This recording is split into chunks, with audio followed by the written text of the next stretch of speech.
사랑의 지성소에 들어가 보좌해요. 오늘은 옆에 있는 성도들 바라보면서 먼저 인사하는데 이렇게 인사했으면 좋겠어요. 사랑이 해답입니다. 우리 옆 사람 바라보면서 사랑이 해답입니다. 할렐루야. 우리 인생을 가만히 보면 우리는 해답을 찾아 헤매고 있어요. 답을 찾아요. 답을 찾는 거예요. 그런데 궁극적인 모든 문제의 해답은 사랑에 있음을 꼭 기억하시길 바랍니다. 사랑이 열쇠야. 문제를 푸는 가장 중요한 열쇠임을 기억하고요. 여러분이 주님이 우리 가운데 주신 그 사랑으로 나아가면 모든 문제가 다 해결될 줄로 믿습니다. 할렐루야. 오늘 사순절 첫 번째 주일을 맞이하면서 우리가 함께 묵상할 말씀은 바람을 빼야 삽니다 라고 하는 영적 주제입니다. 자, 한번 따라해 보세요. 바람을 빼야 삽니다. 바람을 빼야 삽니다 라고 하는 영적 주제를 가지고 잠시 말씀을 나누기를 원합니다.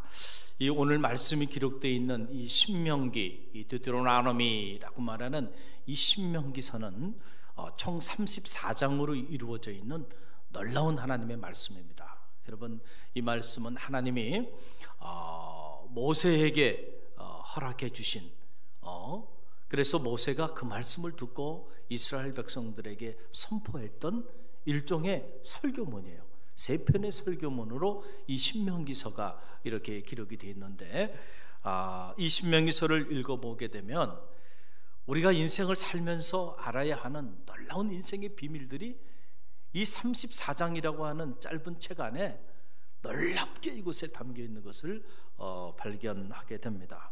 어떤 길이 과연 생명의 길인지, 어떤 길이 과연 사망의 길인지, 어떤 길이 과연 축복의 길인지, 어떤 길이 과연 저주의 길인지, 이런 것들을 신명기서가 우리에게 다 가르쳐주고 있어요. 어떻게 보면 인생은 길을 걷는 것과 같죠. 그 도상 위의 존재다라고 하는 말이 그거예요. 우리가 길을 걷고 있어요. 인생의 길을 걷고 있는데 어떤 이들은 정말 이 걸어가는 이 길을 내가 잘 걷고 있는지 몰라서 길 위에서 길을 묻기도 하는 이런 일들이 우리 안에 있는 것이 사실이에요. 여러분이 걷는 이 인생의 길이 생명의 길이 되시기를 바랍니다. 축복의 길이 되시기를 바랍니다. 신명기를 보세요.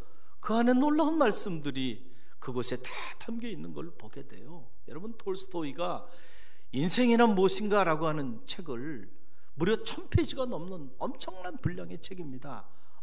2권으로 이렇게 이루어져 있는 인생에 관한 이야기들을 톨스토이가 기록해 놓은 그런 책이에요. 그런데 그 책을 제가 읽고 또 읽고 또 읽어봐도요, 그 책 안에서 발견할 수 없는 놀라운 인생의 비밀이 이 짧은 신명기서 안에 다 기록되어 있는 것을 발견하고요, 놀라지 않을 수가 없는 거예요. 할렐루야. 모세를 통하여 하나님이 우리에게 주시는 놀라운 인생론이 바로 이 신명기 말씀임을 기억하고요, 여러분의 이 신명기가 여러분의 삶을 살리는 축복의 말씀이 되시기를 바랍니다. 여러분, 왜 우리의 삶에 슬픔과 상실과 그리고 고통이 있는가? Grief, loss and pain.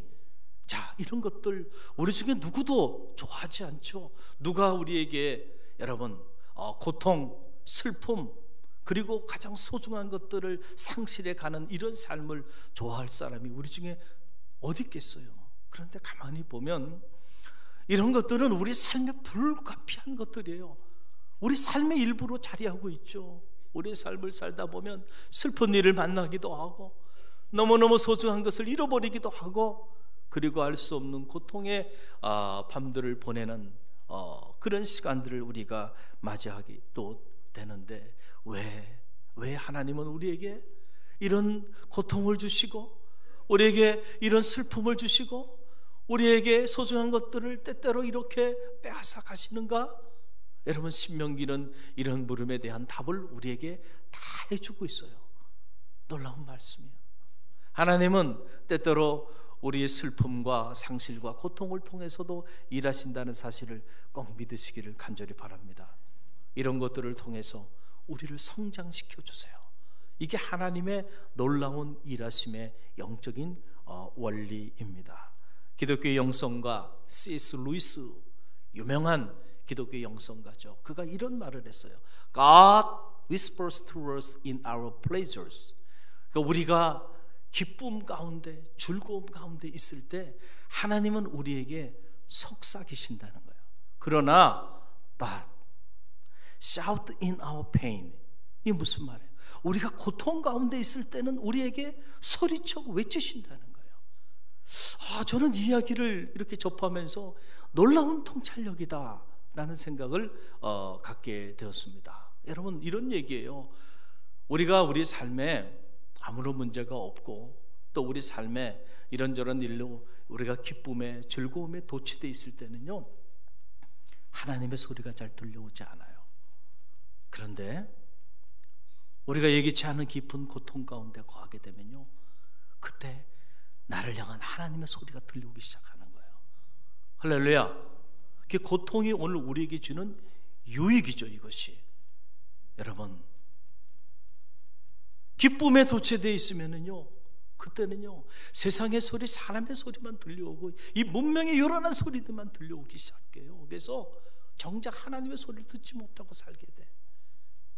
저는 우리가 하나님의 자녀로 살면서 가장 불행한 삶이 어떤 삶이냐면 더 이상 하나님의 소리, 나를 향한 하나님의 소리가 들려오지 않는 삶, 가장 비참한 삶. 이건 버림받은 삶이죠. 여러분 생각해 보세요. 양이 더 이상 목자의 음성이 들려오지 않아. 이건 목자로부터 버림받은 양이에요. 그 양이 가는 그 삶의 자는 푸른 초장, 여러분 실만한 물가가 예비되어 있지 않음을 기억하시길 바랍니다. 죽음의 길을 가는 거야. 저는 말하기는 여러분의 삶의 자리 가운데 하나님의 소리가, 여러분을 향한 하나님의 소리가 들려오는 축복이 있기를 간절히 기원드립니다. 때때로 하나님은 우리가 기쁨 가운데 있을 때 속삭이지만, 그러나 우리가 고통 가운데 있을 때 우리를 향하여 소리쳐 외치신다는 거예요. 그러니까 그런 면에서 보면 pain is God's megaphone, 일종의 이 고통이라고 하는 것은 하나님의 메가폰이라는 거예요. 다시 말하면 우리가 고통 가운데 있을 때 이 확성기를 통해서 하나님이 우리에게 큰 음성으로 우리 가운데 우리를 향한 당신의 말씀을 선포하여 주시기 때문에, 그래서 고통은 때때로 우리에게 유익한 거예요. 할렐루야.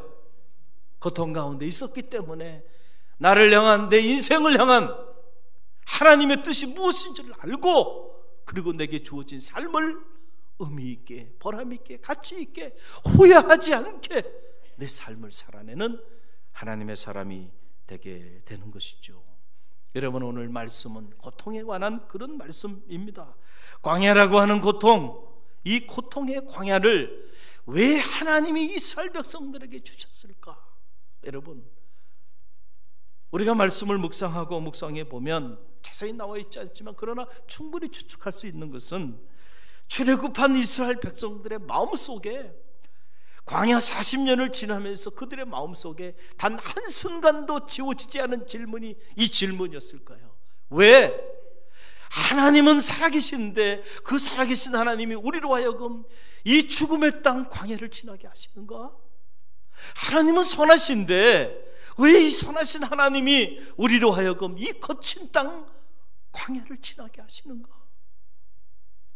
이해되지 않는 하나님, 도저히 받아들일 수 없는 하나님 아니에요. 그래서 이스라엘 백성들이요, 그 광야를 지나면서 불평했고 원망했고 좌절했고 낙심한 거 아니에요? 왜 이스라엘 백성들에게 이 광야, 이 고통의 광야를 지나게 하셨을까? 그 비밀을 알았다고 한다면 그들은 광야 속에서 하나님께 영광을 돌렸을 거예요. 광야 가운데서 그들은 하나님을 향하여 영광의 축배를 들었을 거예요. 할렐루야. 그러나 그 고통의 광야를 지나게 하신 그 하나님의 목적을 몰랐기 때문에 그들은 광야에서 좌절하고 낙심하고 불평하고 원망하다가 결국 광야에서 다 죽고 말았다는 거예요. 여러분, 오늘 이 신명기 8장에 보게 되면 왜 하나님께서 이스라엘 백성들로 하여금 40년이라고 하는 광야를 지나게 하셨는지 그 이유가, 그 목적이 분명하게 기록되어 있어요. 놀라운 말씀이죠. 우리 저와 여러분이 다시 한번 오늘 본문의 말씀을 함께 읽어봅니다. 우리 함께 읽어봅니다. 내 하나님 여호와께서 이 40년 동안에 내게 광야길을 걷게 하신 것을 기억하라. 이는 너를 낮추시며 너를 시험하사 내 마음이 어떠한지 그 명령을 지키는지 지키지 않는지 알려 하심이라. 너를 낮추시며 너를 줄이게 하시며 또 너도 알지 못하며 내 조상들도 알지 못하던 만나를 내게 먹이신 것은 사람이 떡으로만 사는 것이 아니요 여호와의 입에서 나오는 모든 말씀으로 사는 줄을 내가 알게 하려 하심이니라. 아멘. 하나님이 왜 이스라엘 백성들에게 40년이라고 하는 그 거친 고난의 땅, 고통의 땅, 죽음의 땅, 광야를 지나게 하셨는지 그 선명한 목적이 이 짧은 말씀 속에 기록되어 있잖아요. 이 말씀을 읽고 더 읽어보면 참 놀라운 도전이 오고 놀라운 감동이 제 안에 자리하게 되는 것을 경험하게 됩니다. 이유가 어디 있었어요? 낮추시기 위함이에요. 할렐루야. 뭐 하기 위해서 그랬다고요? 낮추시기 위하여. 그래서 제가 새롭게 이 신명기서를 읽으면서 이 대목 앞에서 다시 한번 멈춰 서면서 드는 생각이 그거예요. 그렇구나. 사람을 낮추는 일이 이렇게 힘든 일이구나. 하나님에게도 이 일은 너무나도 힘든 일이구나. 그렇잖아요? 4개월 훈련 정도 아니에요. 4년 정도 그거 가지고도 안 바뀐다는 거예요. 40년이 40년. 뭐를 위해서? 그들을 낮추시기 위하여. 낮추시기 위하여 40년 광야길을 가게 돼. 그러니까 사람이 이렇게 자기를 낮춘다는 그 일은 쉬운 일이에요? 어려운 일이에요? 너무너무 어려운 일이에요. 너무너무 어려운 일이에요. 낮춰야 하나님이 쓰시는데, 낮아져야 하나님께서 그들을 통하여 하나님의 역사를 행하시는데, 근데 사람이 낮아지는 것이 얼마나 어려운지 몰라요. 우리는 가만히 보면 사실 높아지고자 몸부림치며 살아갔잖아요. 그렇기 때문에 낮추는 게 어려운 거예요. 우리는 높아지고 싶은데 하나님은 자꾸 낮아지라고 하니까 여러분 거기에 갈등이 생기고, 그 갈등 때문에 때로는 우리가 방황하고, 그 갈등 때문에 때로는 불평하고 원망하고 좌절하고 절망하는 거예요. 하나님의 사람을 쓰시는 그 일을 가만히 성서를 통해서 묵상해 보면 하나의 영적인 원리가 발견돼요. 하나님은 하나님의 사람을 그냥 부르셔서 택하셔서 존귀하게 그냥 들어 쓰신 예가 단 한 사례도 없다는 거예요. 하나님이 정말로 존귀하게 사람을 들어 쓰시고자 하신다고 한다면 반드시 먼저 그를 철저하게 낮추시는 일부터 행하신다는 거예요. 자, 제가 예를 들어 봅니다. 하나님이 요셉을 택하셨어요. 그리고 요셉에게 꿈을 주셨습니다. 그 요셉을 바로 들어 쓰셨나요? 아니죠. 먼저 하신 일은 철저히 요셉을 낮추는 일을 하신 거예요. 그래서 저 이집트의 종으로 10년 동안 종살이를 하게 한 겁니다. 채색옷 다 벗겨버리고 종의 자리에까지 요셉을 낮췄어요. 그 10년 종살이도 부족해서 하나님이 그를 더 낮추십니다. 치안으로 몰아서 결국은 요셉을 어디에까지 가게 하세요? 감옥에까지, 죄수의 자리에까지 철저하게 낮추시는 거예요. 여러분, 인간적인 눈으로 보면 요셉은 하나님 만났다가 망한 사람이잖아요. 그래요 안 그래요? 하나님 만났어. 하나님이 주신 그 꿈 때문에 요셉의 인생은 망한 거예요. 무슨 요셉의 인생에 무슨 희망이 있겠어요? 그가 이제 종으로 팔려가 종으로 10년의 세월을 보내고 이젠 전과자가 됐어. 감옥에까지 가서 치안으로 몰려 감옥에까지 주인의 아내를 탐한 사람이 됐어요. 온 요셉을 아는 사람들에게 그 소문이 다 퍼지지 않았겠어요? 얼마나 힘들고 얼마나 억울하고 얼마나 고통스러웠을까. 하나님, 해도 좀 너무하시지. 아니 어떻게 이렇게까지 놔주시나. 아주 그냥 철저히 요셉을 놔주십니다. 그런 다음에 그를 애굽의 총리 대신 후 30에 그렇게 놀랍게 들어쓰실지 누가 알았어요? 누가 알았어요? 하나님은 철저히 낮추신 다음에 그 다음에 하나님이 그를 높이신다는 사실을 꼭 기억하시길 바랍니다. 다윗을 보세요. 어느 날 갑자기 다윗이 그렇게 하늘의 별처럼 영원히 지지 않는 다윗의 별로 그렇게 쓰임 받았나요? 아니에요. 사무엘을 통하여 기름 부음을 받았어요. 축복해 줬습니다. 그러나 바로 쓰지 않고요, 철저히 낮추십니다. 어디까지 낮추시나요? 하나님을 알지 못하는 이방왕 앞에 살기 위하여 목숨을 구걸하면서 침을 질질 흘리며 미친 사람의 흉내를 내기까지 인생의 아주 비참한 밑바닥까지 다윗을 낮추십니다. 그 고난의 인생의 밑바닥에서 다윗이 인생의 불순물이 다 제거되는 거야. 그때 비로소 다윗이 고난이 내게 유익이라. 고난당하기 전에 내가 그릇 행하였더니 이제 주의 율례를 배우게 되었나이다. 그를 철저하게 낮추셔서 정금처럼 하나님께서 그를 들어 쓰시는데, 여러분, 그를 통하여 통일 왕국의 시대를 이루면서 위대한 하나님의 사람으로 영원히 지지 않는 별로 들어 쓰시잖아요. 그러기 위해서 먼저 하나님이 그를 어떻게 하셨어요? 낮추신 거예요. 철저히 낮추신 거예요. 이 이스라엘 백성을 존귀하게 사용하기 위하여 하나님은 광야 40년을 통하여 그들을 철저하게 낮추신 거예요. 할렐루야. 이스라엘 백성들이 그 사실을 알았다고 한다면 그들은 광야에서 감사했을 거예요.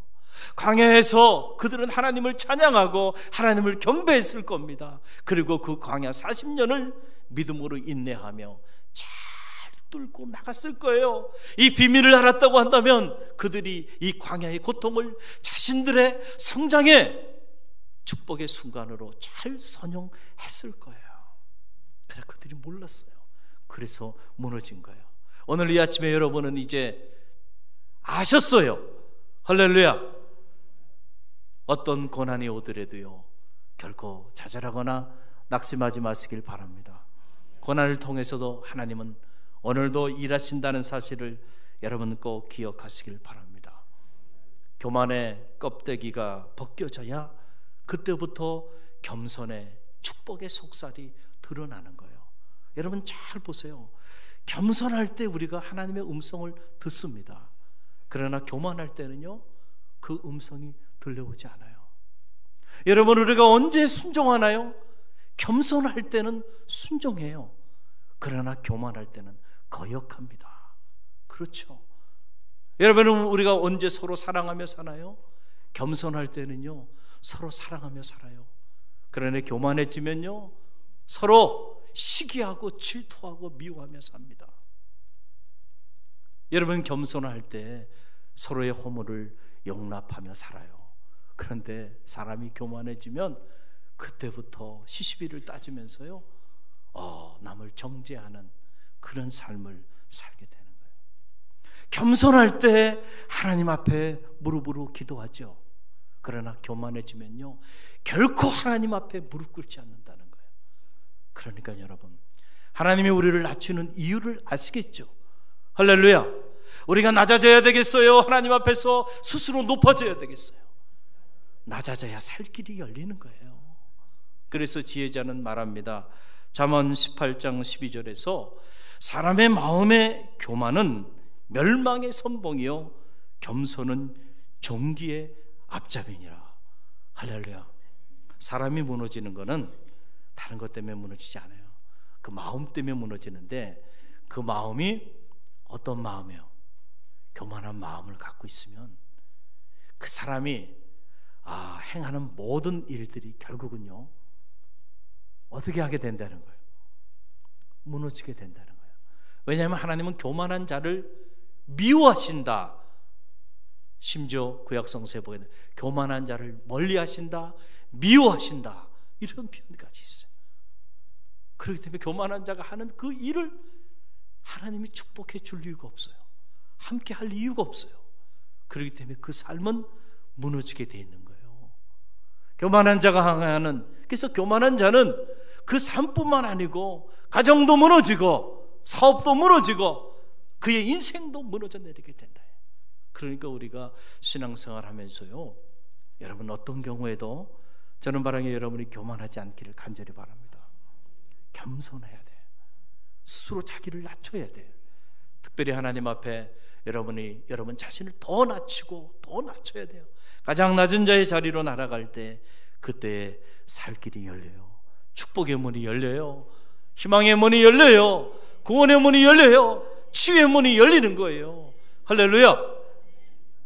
여러분, 세계적인 기업 컨설턴트 스티브 도나휴가 이런 책을 썼습니다. 사막을 건너는 6가지 방법이라는 책인데요, 사막을 건너는 6가지 방법이 있다는 거예요. 이 책의 내용에 보게 되면 이런 말이 있어요. 자, 사막에 차를 타고 이렇게 가다가 구덩이에 차가 그만 빠져버렸어요. 어떻게 빠져나와야 하는가? 일반적으로는 구덩이에 빠지면은 더 엑셀을 밟아요. 더 강한 동력을 줘서 뚫고 나가려고 몸부림치죠. 그런데 그러면 그럴수록 바퀴는 점점 더 빠져들어가는 거야. 그래서 헤어나오지 못하는 거예요. 그런데 사막을 지나다가 웅덩이에 자동차 바퀴가 빠졌을 때 어떻게 빠져나와야 되는가? 자동차의 높이를 낮추라는 거예요. 어떻게 높이를 낮출 수 있어요? 타이어에 바람을 빼야 된다는 거예요. 그래서 타이어에 바람을 빼면 타이어가 이 표면에 닿는 면이 넓어져요? 넓어지지 않아요? 넓어지잖아요. 그렇게 해서 동력을 주면은요, 그 구덩이로부터 빠져나올 수 있게 된다라고 하는 얘기입니다. 여러분, 이 이야기가 우리에게 주는 놀라운 영적인 비밀이 있다는 사실이에요. 우리는 흔히들 생각하기에 힘이 있어야 한다고 생각하고, 그래서 힘을 키우기 위해서 노력들을 많이 하는데요, 그런데 많은 경우 보면 정말로 중요한 순간에는요, 힘을 빼야 합니다. 여러분, 운동선수들 보세요. 운동선수들 정말 세계적인 운동선수들 그 운동하는 모습들 보세요. 그들이 그 기량을 쫙 발휘할 때 보면요, 몸에서 뭐가 빠져 있어요? 힘을 빼야 되는 거야. 힘을 빼야 돼. 우리가 생각하기에 온 힘을 다해서 해야 되는 것 같지만 그렇지 않아요. 힘을 기를 때가 있는가 하면 그 기른 힘을요, 잘 절제하면서 빼야 될 때는 그 힘을 빼야 되는 거예요.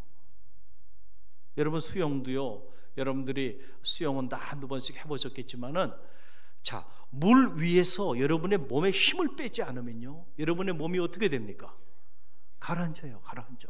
놀랍죠? 그런데 물 위에서 여러분이 물에 여러분의 몸을 내어 맡기고 모든 힘을 다 빼고 그냥 물에 그냥 들어 누워 보세요.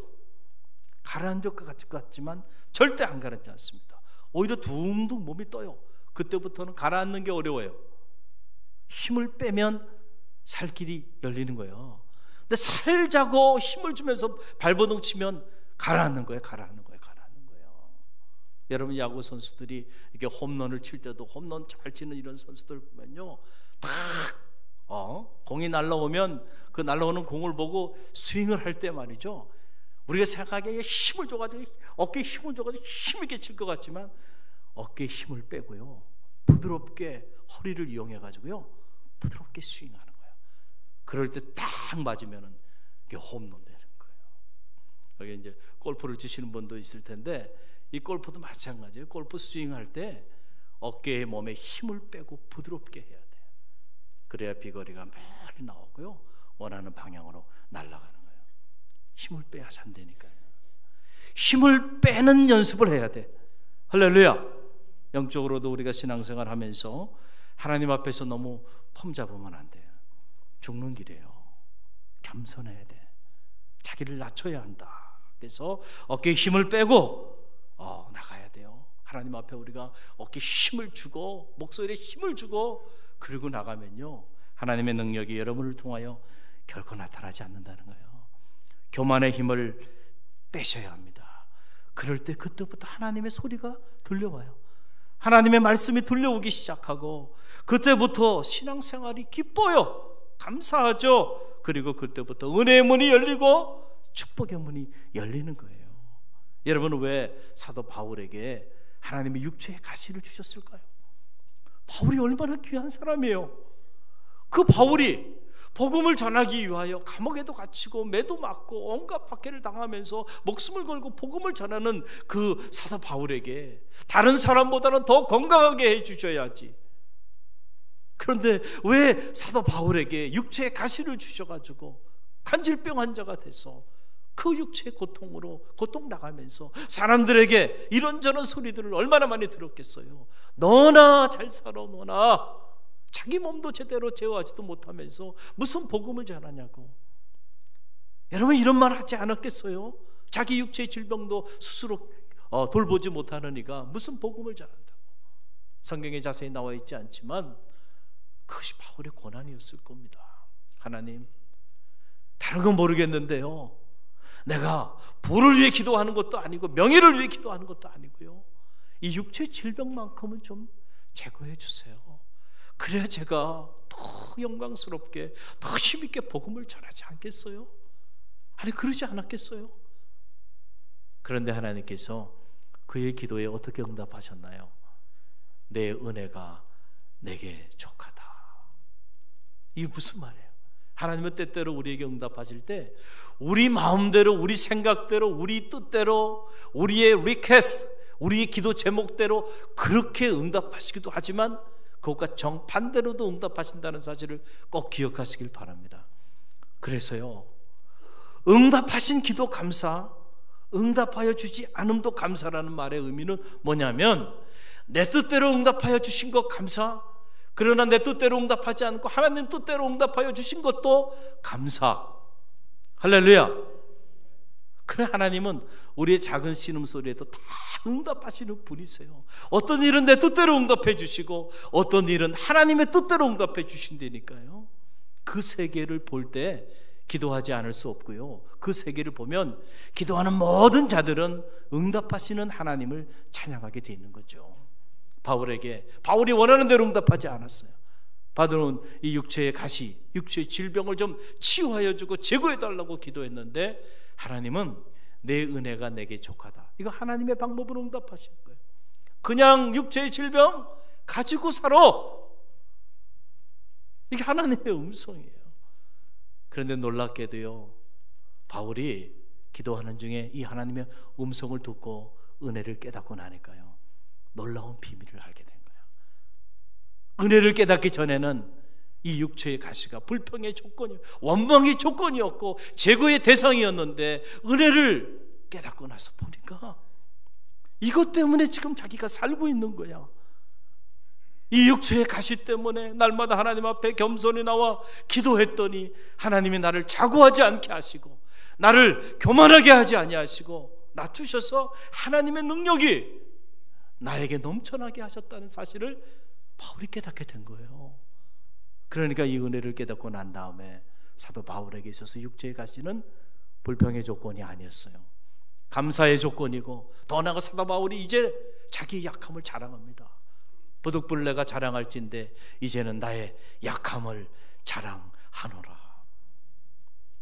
불평의 조건, 원망의 조건이었던 그 고통의 육체의 가시가 자랑의 조건이 되고 감사의 조건으로 변화되어지잖아요. 은혜를 받으면 달라지는 거예요. 할렐루야. 저는 바라기에 여러분이 은혜 안에 있는 성도들이 되시길 바랍니다. 은혜 안에서 보면요, 불필요한 것이 하나도 없어요. 모든 게 하나님의 축복이에요. 모든 게 하나님의 은총이에요. 그래서 은혜 안에 젖어들면 감사하지 않을 수가 없는 거예요. 고통을 주심도 감사하고요, 내게 귀한 것을 뺏어가심도 감사하고, 오늘 나에게 슬픔을 주신 것도 감사한 거예요.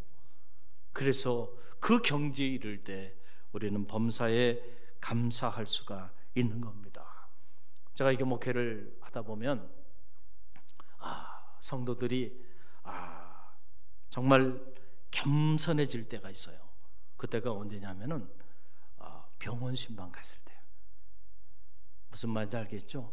신방도 대신방도 있고 뭐 이런저런 신방들이 많은데 이사 신방도 있고 그 다음에 새가족 신방도 있고 다 있는데요, 제가 이렇게 신방을 하면서 이렇게 보면 병원 신방 갔을 때 보면요, 정말 성도들의 모습이요 아름다워요. 영적으로 보면 아름답다는. 그러니까 성직자를 대할 때 교만한 모습으로 대하는 모습을 제가 한 번도 본 적이 없어요. 사랑하는 이가 질병으로 인해 고통 가운데, 어려움 가운데 죽어가, 예기치 않은 질병으로 인해서 일상의 옷을 벗어버리고 환자복을 입고 병원에 입원해서 수술 날짜를 기다려. 자, 그런 삶의 자리하게 되면요, 평소에 좀 그랬던 분들도요 다 부드러워지고요, 겸손해져요. 할렐루야. 그 모습을 보면서 저는 어떤 생각을 하냐면, 살 길이 열리는구나. 여러분, 어떤 목사님이, 저는 그 얘기를 계속 제가 마음에 품고 사는데, 수술대 위에도 한 번 올라가 보지 못한 목사가 무슨 목사냐고, 이분은 그런 말을 하시더라고요. 그게 무슨 말인가 했더니, 저도 한번 수술대 위에 올라가 봤잖아요. 그 수술을 받기 전날 밤, 그 밤이 어떤 밤인지 이런 느낌이구나. 그리고 수술실에 들어갈 때 그때 느낌이 이런 느낌이구나. 그리고 깨어난 다음에 그 말로 설명할 수 없는 그 고통이 밀려오는데, 수술 이후의 아픔이 이런 거구나. 할렐루야. 그런 것들을 경험하고 깨닫게 되면, 병원에 입원하게 되면 달려가야 될까요? 달려가지 말아야 될까요? 그래서 저는 지금까지도 병원에 입원했다는 소리를 듣고 하루 이상 넘겨본 적이 없어요. 새벽에 가든지 아니면 24시간 이내로 달려갑니다. 이유가 있는 거죠. 할렐루야. 질병이 때로는 우리에게 주는 유익이 있어요. 우리는 이 질병 때문에 불평하고 원망할 때가 있죠. 건강하게 살고 싶죠, 누구나. 그런데 왜 사랑하는 이들이 아픈가? 왜 내가 육체의 질병으로 이렇게 고통 가운데 살아야 하는가? 얼마나 힘들고 고통스러운 일이에요. 그러나 여러분, 때로 하나님은 우리의 그 육체의 고통을 통해서도 일하신다는 사실을 꼭 기억하시기를 바랍니다. 17세기 위대한 영성가인 이 제레미 테일러가 거룩한 죽음이라고 하는 책을 쓰는데, 이 책에 보게 되면 질병이 주는 유익에 관한 놀라운 말씀을 이곳에 기록하고 있는 것을 보게 돼요. 자, 일부를 소개해드리면 이렇습니다. 질병을 앓는 중에는 인간의 영혼은 불멸의 옷을 입는다는 거예요. 가장 먼저 영혼은 허무의 실타래를 풀게 되는데, 이것은 인간의 영혼으로 하여금 세상에 집착하게 하여 불편하게 하는 영혼의 외투이다. 영혼은 가볍고 환상적인 탐욕과 호색의 여름옷을 벗는다는 거예요. 이게 무슨 말이냐면, 우리가 질병으로 인하여 고통 가운데 있을 때 하나님이 우리 가운데 불멸의 옷을 덧입혀 주신다, 우리 영혼에. 할렐루야. 그런데 이 불멸의 옷을 덧입혀 주기 위해서 우리가 입고 있는 옷을 벗겨주시는데, 육체의 고통 가운데 우리가 자리할 때 탐욕과 호색과 욕망의 이 거창스러운 옷들을 하나 둘씩 다 벗겨주신다는 거예요. 그리고는 우리의 영혼에 불멸의 옷을 덧입혀 주신다는 거예요. 이게 무슨 얘기인가요? 여러분들이 큰 질병으로 병원에 입원해서 고통 가운데 있을 때 가만히 둬도 여러분은 겸손해지게 돼 있어요. 그리고 그동안에 여러분이 입었던 그 욕망과 탐욕과 이런 모든 거치장스러운 것들, 그런 옷들을요 하나둘씩 스스로 다 벗어던지게 돼요. 그저 몸만 건강해서 저 병원 밖에 일상복을 입고 일상의 삶을 살아가는 저 사람들처럼만 되면 좋겠다. 부귀도 명예도 다 필요 없다는 거죠. 다 내려놓게 됩니다. 그런 것들 때문에 싸웠고 그런 것들 때문에 몸부림쳤는데 막상 여러분 병원에 누워서 고통 가운데 있어 보면 그런 것들이 다 아무것도 아닌 것들임을 알게 되는 거예요. 할렐루야. 그러니까 불멸의 옷을 더 입혀주는 거예요, 영혼 가운데. 그리고 우리가 질병 가운데 있을 때 영혼은 질병의 도움을 받아 교만과 헛된 자기 만족의 족쇄로부터 풀려나게 된다. 사랑하는 성도 여러분, 때때로 하나님은 우리에게 이런 고난을 통해서도 일하신다는 사실을 꼭 기억하시길 바랍니다. 오늘 사순절 첫 번째 주일을 맞이하는데 왜 하나님이 당신의 아들 예수 그리스도를 십자가의 고난, 그 십자가에 감당할 수 없는 고통의 길을 걸어가게 하셨을까요? 고난이 우리에게 유익하기 때문입니다. 그 십자가의 고난, 그 십자가의 고통이 없었다고 한다면 우리 중에 누구도 부활의 영광에 담대히 설 자가 아무도 없는 것이에요. 할렐루야. 오늘 이 아침에 혹시 알 수 없는 고통의 광야를 지나는 성도들이 있습니까? 여러분의 삶의 건강의 문제로, 자녀의 문제로, 그리고 사업의 문제로, 진로의 문제로, 이런저런 삶의 문제로, 알 수 없는 문제들로 고통 가운데 자리하고 있는 이들이 있습니까? 여러분, 그 고통을 통해서 일하시는 하나님의 선하신 계획이 있음을 꼭 신뢰하시기를 바랍니다. 하나님을 사랑하는 자, 곧 그 뜻대로 부르심을 입은 자들에게 모든 것이 협력하여 선을 이루신다는 사실을 꼭 기억하세요. 그 고통을 통하여 오늘 하나님은 여러분에게 불멸의 옷을 덧입혀 주시기를 원하십니다. 오늘 그 고통을 통해서 하나님은 여러분 안에 축복의 문을 가로막는 교만의 바람을 빼시기를 원하십니다. 그래서 여러분을 낮추셔서 세상이 감당할 수 없는 하나님이 높여주시는 놀라운 은혜의 자리에 여러분을 서게 하시기 위하여 오늘 그 고통을 선용하신다는 사실을 꼭 기억하고요, 오히려 고통을 주신 하나님 앞에 감사합시다. 이 고통의 광야를 지나게 하신 하나님의 은혜에 우리가 믿음의 축배를 듭시다. 그리고 하나님 앞에 영광의 기도를 올려드립시다. 그럴 때에 여러분의 삶을 통하여 하나님이 정금처럼 하나님의 때에 여러분을 들어서실 줄로 믿습니다. 우리 함께 기도합니다.